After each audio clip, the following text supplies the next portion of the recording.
இந்தியாவை பார்த்து அஞ்சி நடுங்கும் பாகிஸ்தான் என்ன செய்திருக்கிறது? வரலாற்றை மறந்த அசீம் முனீர் வரலாறு கூறுவது என்ன? இந்தியாவின் திட்டம் என்ன? பார்க்கலாம் இந்த வீடியோவில்.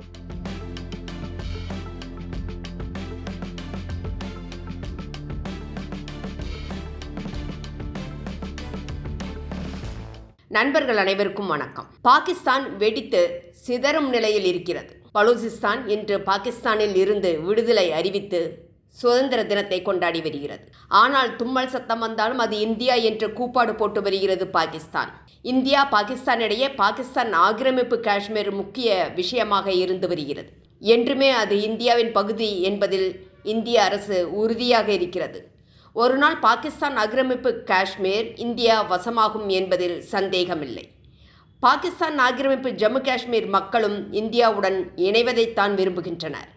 பாகிஸ்தான் ஆக்கிரமிப்பு ஜம்மு காஷ்மீரில் நடந்து வரும் மனிதாபிமானமற்ற செயலை இந்தியா கடுமையாக கண்டித்திருக்கிறது.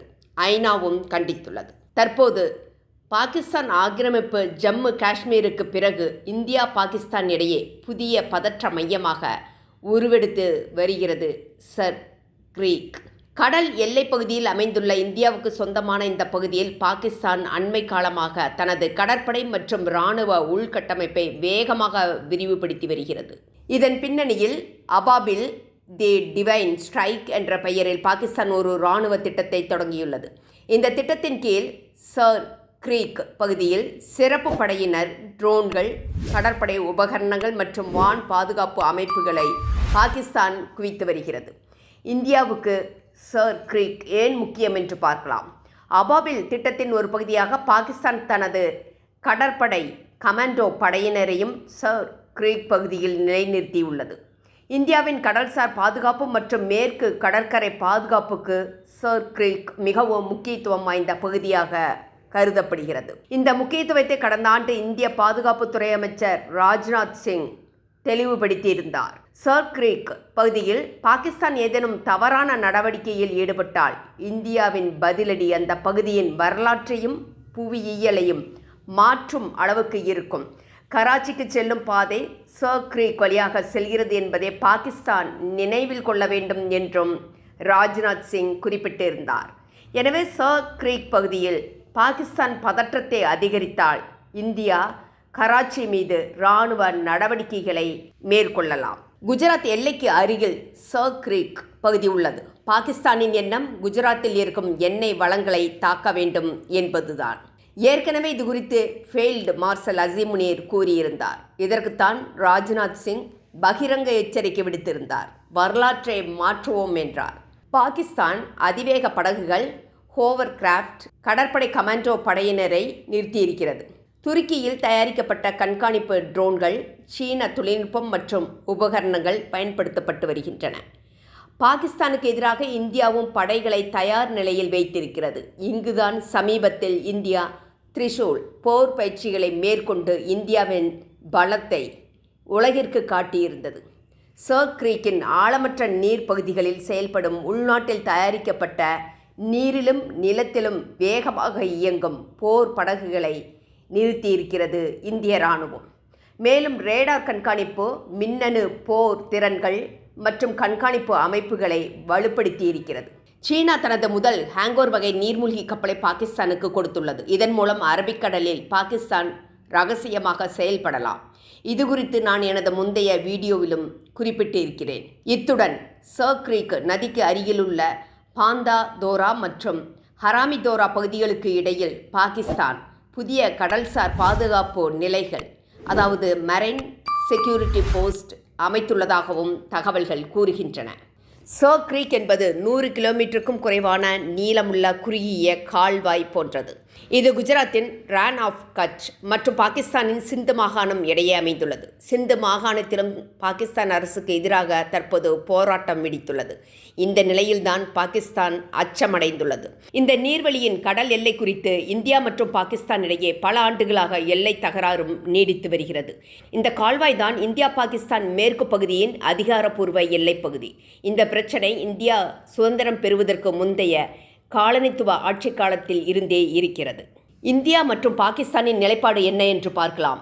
நாம் என்ன கூறுகிறோம் என்றால், சர் கிரீக் நடுப்பகுதி தான் எல்லை என வாதிடுகிறோம். இதனால் சர் கிரீக்கின் பாதி நமக்கு சொந்தமானது என்று கூறி வருகிறோம். இதற்காக 1925ஆம் ஆண்டின் வரைபடத்தையும் சர்வதேச அளவில் ஏற்றுக்கொள்ளப்பட்ட தல்வெக் பிரின்சிபலையும் ஆதாரமாக காட்டுகிறோம். தல்வெக் பிரின்சிபல் என்பது இரு நாடுகள் பகிர்ந்து கொள்ளும் கப்பல் போக்குவரத்துக்கு தகுந்த நதியில் மிகவும் ஆழமான நீர்ப்பாதையே சர்வதேச எல்லையாக இருக்க வேண்டும் என்பதை நாம் ஆதாரமாக காட்டுகிறோம். அதாவது சர்ச்சைக்குரிய பகுதியில் நடுப்பகுதி சர்வதேச எல்லையாக இருக்க வேண்டும் என்று இந்தியா கூறுகிறது. ஆனால் பாகிஸ்தானோ 1914ஆம் ஆண்டு ஒப்பந்தத்தை மேற்கோள் காட்டி சர் கிரீக்கின் கிழக்கு கரையை எல்லை என முட்டாள்தனமாக வாதிட்டு வருகிறது. பாகிஸ்தானின் வேலையே எல்லைகளை சூறையாடி நம்முடன் மோதலை மேற்கொள்வதுதான். சர் கிரீக் ஏன் முக்கியமானது என்றால், சர் கிரீக்கின் கட்டுப்பாடு வெறும் நில எல்லை பிரச்சினை மட்டுமல்ல, அது கடல்சார் பாதுகாப்பு, மீனவர்களின் வாழ்வாதாரம், கடற்படை நடவடிக்கைகள் மற்றும் பொருளாதார முக்கியத்துவம் ஆகியவற்றுடன் தொடர்புடையது. இந்தியாவுக்கு கிடைக்கும் நன்மைகள். சர் கிரீக்கில் நமது இந்திய இராணுவத்தின் இருப்பு பாகிஸ்தானுக்கு எதிரான தடுப்பு சக்தியாக, அதாவது டிட்டரன்ஸாக பார்க்கப்படுகிறது. இந்த பகுதியிலிருந்து கராச்சி துறைமுகத்தை நோக்கிய கடல் வழி இருப்பதால் போர் ஏற்பட்டால் அது முக்கியமான பாதையாக அமையும். இந்தியா கராச்சியை எளிதாக தாக்கலாம். பாகிஸ்தானின் முக்கிய துறைமுகம் கராச்சி. பொருளாதாரத்தை மிகவும் இந்த துறைமுகம் சார்ந்திருக்கிறது. இந்தியா கராச்சி துறைமுகத்தை தாக்கினால் பாகிஸ்தானின் பொருளாதாரம் பெரிய அளவில் பாதிக்கப்படும். இந்தியாவின் கடல்சார் எல்லை, பொருளாதார மண்டலம் தொடர்பான உரிமைகளையும் இது பாதுகாக்கிறது. தற்போது பாகிஸ்தானின் அச்சமே பாகிஸ்தான் ஆக்கிரமிப்பு ஜம்மு காஷ்மீர் விஷயத்தில் இந்தியா தலையிடும் போர் செய்யலாம் என்று நினைக்கிறது. அப்படி செய்தால் ராஜஸ்தான், பஞ்சாப் எல்லை மற்றும் சர் கிரீக் ஆகிய பகுதிகளில் ஒரே நேரத்தில் அழுத்தம் கொடுக்கலாம் என்பது பாகிஸ்தானின் எண்ணம். இதன் காரணமாகவே அரபிக்கடலில் தனது கடல்சார் செல்வாக்கையும் பாதுகாப்பையும் வலுப்படுத்த முயற்சிக்கிறது. துருக்கி சீனாவிடம் பாகிஸ்தான் பணம் கொடுத்துதான் ஆயுதங்களை வாங்க வேண்டும். சுயாதீனமாக எதையும் பாகிஸ்தானால் செய்ய முடியாது. ஆனால் இந்தியா அப்படி இல்லை. சுயாதீனமாக எதையும் சாதிக்க முடியும். நம்மிடம் இன்று AI அமைப்பிலான ஆயுதங்கள் இருக்கின்றன. முப்படைகளும் இணைந்து செயல்பட முடியும். இலங்கையில் கால் வைத்து சீனா எப்படி இலங்கையின் பொருளாதாரத்தை நாசமாக்கியதோ அதேபோல் பாகிஸ்தானையும் ஒரு நாள் செய்யும் என்பதில் எந்த சந்தேகமும் இல்லை. இந்தியாவின் பாதுகாப்பு 2 இடங்களில் முக்கியத்துவம் பெறுகிறது. கிழக்கில் சிலிகுரி காரிடார். இது வடகிழக்கு இந்தியாவை நாட்டின் பிற பகுதிகளுடன் இணைக்கும் மிக குறுகிய நிலப்பாதை. மேற்கில் சர் கிரீக். அரபிக்கடலை ஒட்டியுள்ள இந்த பகுதி இந்தியாவின் கடல்சார் பாதுகாப்பில் முக்கிய இடம் வகிக்கிறது. இந்தியா தற்போது இந்த 2 பகுதிகளிலும் தனது பாதுகாப்பு மற்றும் இராணுவ இருப்பை வலுப்படுத்தி வருகிறது. இந்தியா தனது பாதுகாப்பையும் இறையாண்மையையும் என்றும் விட்டு கொடுக்காது என்று தெளிவுபடுத்தியிருக்கிறது. அசிம் முனீர் ஒரு மார்ஷல் அல்ல, அவர் பாகிஸ்தானில் தோல்வியடைந்த ஃபீல்டு மார்ஷல். 2025இல் பாகிஸ்தான் அவருக்கு 5 நட்சத்திர ஃபீல்டு மார்ஷல் பதவியை வழங்கியது.